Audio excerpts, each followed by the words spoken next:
Bel événement qui se profile à l'horizon, c'est la venue du grand auteur de théâtre Valère Novarina du 27 au 30 mai au Théâtre Garonne. Il présentera L'Acte Inconnu, créé avec succès à Avignon en 2007 et dans lequel on retrouve un de nos amis comédiens toulousains tout à fait particulier, le dénommé Michaud. Il est l'un des mangeurs de mots compétents de Novarina. En avant-propos, quelques explications de ce Suisse. Joué à la Comédie Française, révélé à Toulouse par Jean-Pierre Armand et le Théâtre Garonne, et dont les pièces sont proprement vertigineuses. Le langage est acteur. Le langage est acteur au théâtre, le langage est acteur dans notre vie, et le langage est acteur dans l'histoire. On est agi par les mots, par les paroles, par les confusions sur les mots, le renversement, le glissement des mots, particulièrement aujourd'hui, c'est sensible particulièrement aujourd'hui. Les mots se retournent contre les utilisateurs des mots aussi. Ce qui est extraordinaire dans le langage, c'est que, enfin, comme les langues d'Ésope, le langage nous perd et nous sauve. Enfin, il nous asservit et il nous libère. On est à la fois esclave du langage et libéré par le langage, ou peut-être esclave des mots et libéré par la parole.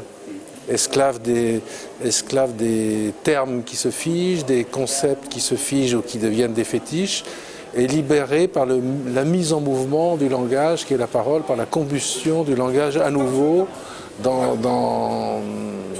par exemple dans l'acteur. L'acteur est un fourneau à langage. Il brûle le langage publiquement sur scène. Donc il montre qu'il retrouve le mouvement du langage. Ma soeur les petits scarabins, le même jour de bon matin, elle me dit, suis donc elle sera... Le théâtre a affaire à la nature, à des ondes, à des fluides, à une dynamique, à une logodynamique, à des choses qui se passent, un champ de force. Si le péril humanitaire persiste, nous allons droit à la catastrophe hominidienne, a ajouté aussitôt le secrétaire national de la crapule, relançant la polémique sur place où il pleut, Fabrice Fortino. Et l'acteur, quand il est pris dans ce champ de force, il faut qu'il en sorte. Oui, il faut qu'il en sorte, il faut aussi qu'il s'y perde. Il faut aussi qu'il ne sache plus rien, il faut aussi qu'il ne comprenne plus un mot de son texte, il faut aussi qu'il soit dans un état de perdition.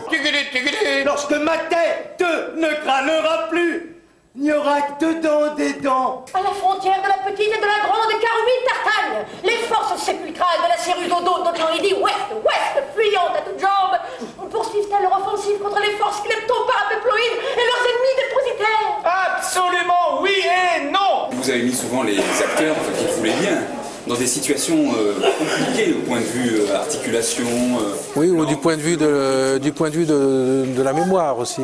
La mémoire, oui. Oui, les acteurs sont, par certains de mes textes, soumis à une presque torture, presque quelque chose d'impossible à retenir. Et d'ailleurs, je pense que l'intérêt du public et la joie que le public peut avoir, ça vient aussi de voir l'acteur triompher d'un saut périlleux mnésique, enfin d'un saut périlleux dans la mémoire extrêmement difficile, d'un exercice. Comment est-ce qu'ils font pour retenir tout ça? En Bithynie, les nausicantropes gagnent du terrain, cependant que la Somnicothèque, rejoignant les forces périhumaines, vient de signer un contrat de 628 000 kilos plaques avec Capitol S.A., en contrepartie duquel 12% du total des droits de vente de l'homme devront être reperçus par les inspecteurs mandatés au prorata des variations de l'indice déléatique des pays afférents, à laquelle de la dite desquels la Somnicothèque souscrivait à l'index. Mais en retenant tout ça, il retrouve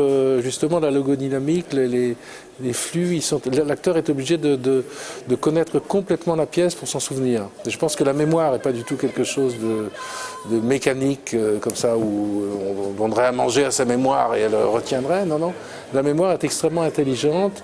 L'acteur, pour se souvenir de la pièce, est obligé de la comprendre totalement, d'en comprendre l'architecture secrète, de comprendre où est la crypte, où est la basilique du 5e siècle, comme à Saint-Sernin, le café Viollet-le-Duc. Enfin, voilà, il a une connaissance architecturale, archéologique du texte. Par les hurlables Polycoprandulphes qui viennent d'investir Fonton-Moriget, jeune capitale de la nouvelle République d'Éléate, ont coupé tous les doigts des enfants mâles de leurs adversaires, les protanthropes du Bélobouistan nouvellement partagés, cependant qu'étaient éviscérés 12 des meilleurs plusieurs parmi les observateurs internationaux. Parfois je leur dis si la pièce est vraiment jouée, en sortant, il y a des spectateurs qui doivent se faire écraser en traversant la rue parce qu'ils ne savent plus dans quel monde ils sont. Il y a aussi je dis ça en plaisantant, j'espère que personne ne se fera écraser, mais quand même il y a une sorte d'expérience de passer de l'autre côté des choses.